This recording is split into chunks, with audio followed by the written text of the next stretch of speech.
खुद सारे मिल के हिसाब भी करेंगे, किताब भी करेंगे और बाद में उसको ज़रब देके वापस भी करेंगे इंशाल्लाह। इस बार ये बताइएगा कि अभी जो लॉन्ग मार्च है उसमें मेन डिमांड यही है कि इलेक्शन करवाए जाए फौरी। देखिए हमारी डिमांड ये फ्री एंड फेयर इलेक्शन। जो 70 में हुए थे, शेख मुजीब जीता था, लेकिन कुछ लोगों को वो पसंद नहीं था क्योंकि वो बांग्लादेश का हमारे मशरकी पाकिस्तान जो हमारा टुकड़ा हुआ था तब्दील, वो उसका हिस्सा थे। तो वो लोग ये कह रहे थे कि हमें ये लोग पसंद नहीं है। जो 80% वोट लेके आए थे उनको उन्होंने रिजेक्ट किया। उस सूरत में क्या हुआ, वो टूट गया। आज फिर हमारी ये डिमांड है कि हमें फ्री एंड फेयर इलेक्शन दिए जाए, बिल्कुल फ्री एंड फेयर।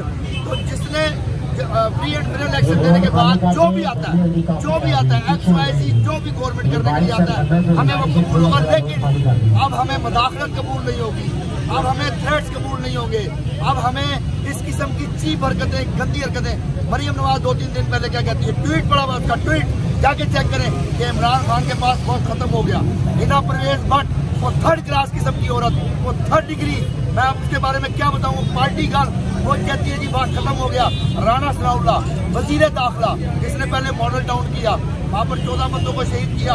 आप ही शेर अली के वालिद साहब जो है शेर अली साहब, उनका बयान सामने है कि 19 लोगों को इसने कत्ल करवाया। वो कहता है कि इसका सर कुचलना पड़ेगा।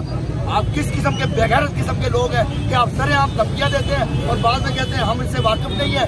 वो मरियम औरंगजेब वो बैठ के बकवास करती है। वो ताई की बेटी, वो एक नर्स की बेटी, वो कहाँ से चली, कहाँ पहुंची, किस तरह पहुंची, वो हमारे लीडर के बारे में बकवास, उसकी औकात क्या है, उसकी औकात क्या है। वो एक नर्स की बेटी है जो एक दाई थी, वो वहाँ तक कैसे पहुंची। मैंने ये मैसेज, जब बद नस्ले लोगों को इक़्तिदार मिलता है तो फिर इस किस्म की हरकतें होती हैं।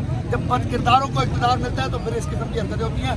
इस खून का हिसाब जो एक कतरा बहा है, जो हमारे मौसम भाई शहीद हुए हैं, उनके 3 बच्चों के साथ भी हमारी हमदर्दियाँ हर वक्त है, लेकिन इसका हिसाब होगा, हम लेंगे।